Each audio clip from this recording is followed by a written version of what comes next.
రమ్మా ఇట్రా రమ్మా టీచరు కూర్చోండి.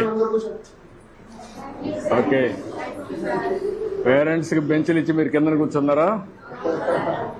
Good good. ఏ క్లాస్ అమ్మా మీరంతా? బాగా చదువుతున్నారా? అందరూ ఫస్ట్ క్లాస్ వస్తుందా? చెప్పండి. నేను నిజం చెప్పడం కాదు, మీ నమ్మకం చెప్పండి. ఇంకా 6 నెలలు టైం ఉంది. బాగా చదువుకుంటే బ్రహ్మాండంగా వస్తారు. నమ్మకమేనా? ఏమ్మా టీచర్స్ అంతా పిల్లలంతా మీ పిల్లలేనా?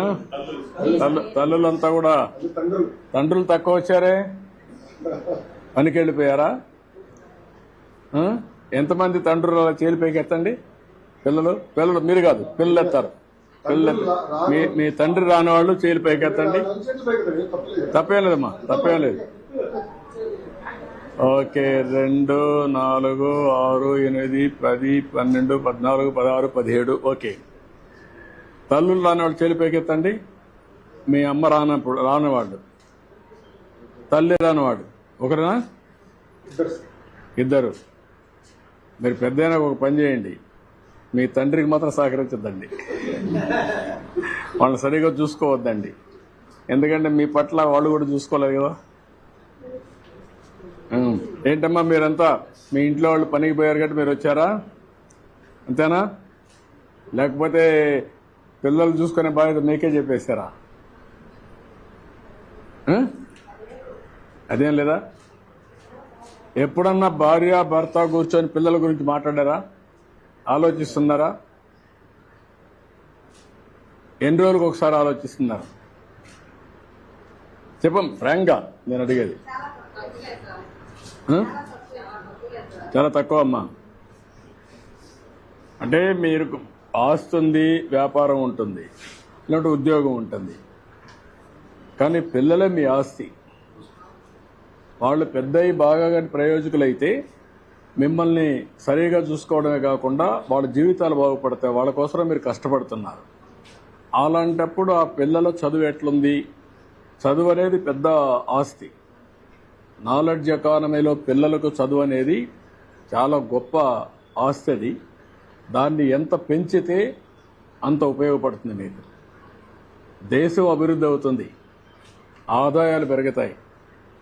ఆ ఆదాయం, పెరిగిన ఆదాయం మీ కుటుంబానికి రావాలంటే, మీ పిల్లలకు రావాలంటే చదువు చాలా ముఖ్యం. అందుకనే ఈరోజు లోకేష్ గారి ఆధ్వర్యంలో ఫస్ట్ టైం దేశంలోనే మెగా పెద్ద ఎత్తున తల్లిదండ్రుల సమావేశం పెట్టాడు.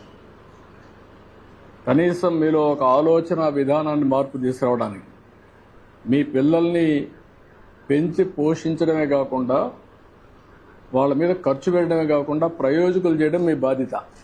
ఆ ప్రయోజకులు చేయాలంటే బాగా చదివించాలి. ఆ చదివించాలంటే ఈ స్కూల్కి వచ్చినప్పుడు ఏం చేస్తున్నారో కూడా మీకు తెలిస్తే దానివల్ల మీ పిల్లలు కూడా సహకరిస్తారు టీచర్స్కి. వాళ్ళు చిన్నపిల్లలు కాబట్టి వాళ్ళకి తెలియదు. ఇప్పుడు బాగా చదువుకుంటే వాళ్ళ జీవితాలు బాగుపడతాయి. దానికోసం పెట్టాం. సంతోషం, మీ అందరితో మాట్లాడుతున్నాం. ఏమ్మా, మీకు ఇలాంటి సమావేశాలు ఎన్ని రోజులకు ఒకసారి పెడితే బాగుంటుంది? సంవత్సరానికి 2, 3, 4? ఇలాంటి సమావేశాలు పెట్టి మీకు అందరికి ఫోన్లు ఉన్నాయా? ఏదైనా మెసేజ్ పంపిస్తే అందరికి చేరుతుందా? ఏమ్మా పిల్లలు మీరు చెప్పండి, మీ తల్లికి కానీ తండ్రికి కానీ ఫోన్లు ఉన్నాయా? లేవని వాళ్ళు చేలిపైకి ఎత్తండి. అందరికీ ఉన్నాయి.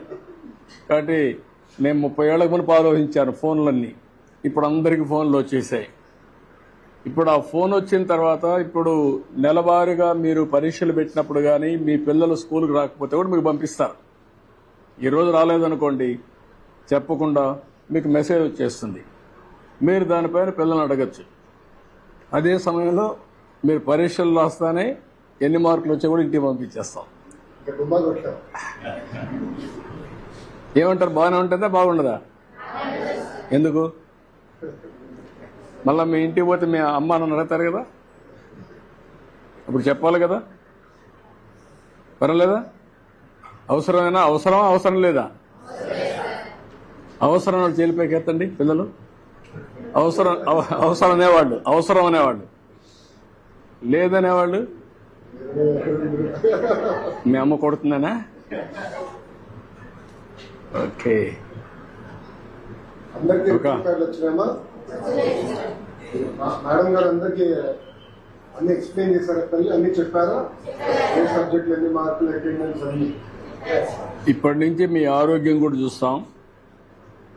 అదేవిధంగా పిల్లలకు కూడా ఎలాంటి తిండి తినాలో అవి కూడా ఎడ్యుకేట్ చేస్తాం.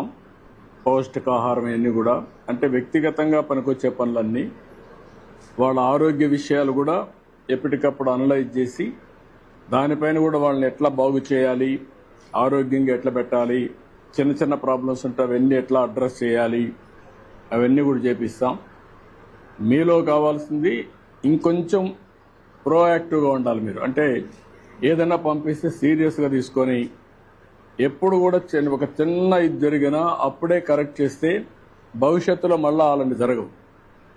అట్లా కాకుండా మీరు ఫ్రీగా వదిలిపెట్టేశారనుకోండి, పిల్లలకి స్కూల్కి వస్తారు వీళ్ళు, ఎవరో ఒకడు ఉంటాడు చెడు అలవాట్లు నేర్పిస్తాడు, మీకు అవి తెలియదు అనుకోండి, అన్ని చెడిపోయిన తర్వాత మనకు తెలుస్తుంది,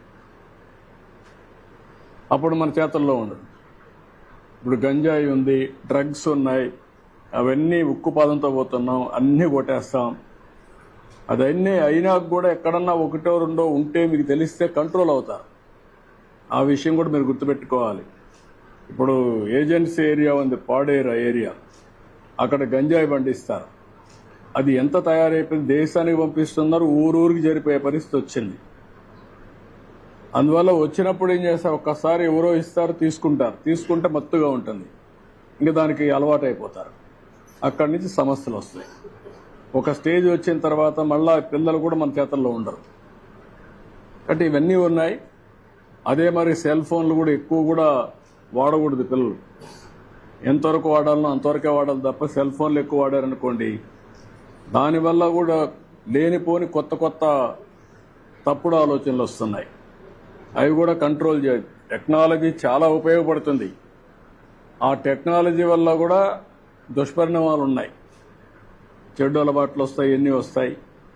వీళ్ళ భవిష్యత్తు బాగుండాలి, దానికోసం నేను ఆలోచిస్తున్నా. ఇవన్నీ మీరు కూడా ఏం చేయాలో ఆలోచించండి. మనం మాట్లాడదాం, ఎప్పటికప్పుడు మీతో మాట్లాడతాం.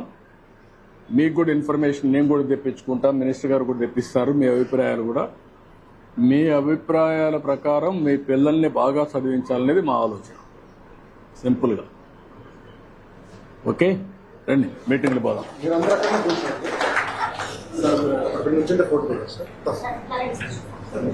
రామ్మా, ఇక్కడ ఆ బెంచ్లో కూర్చుంటాం. లేదు, కూర్చుంటాం.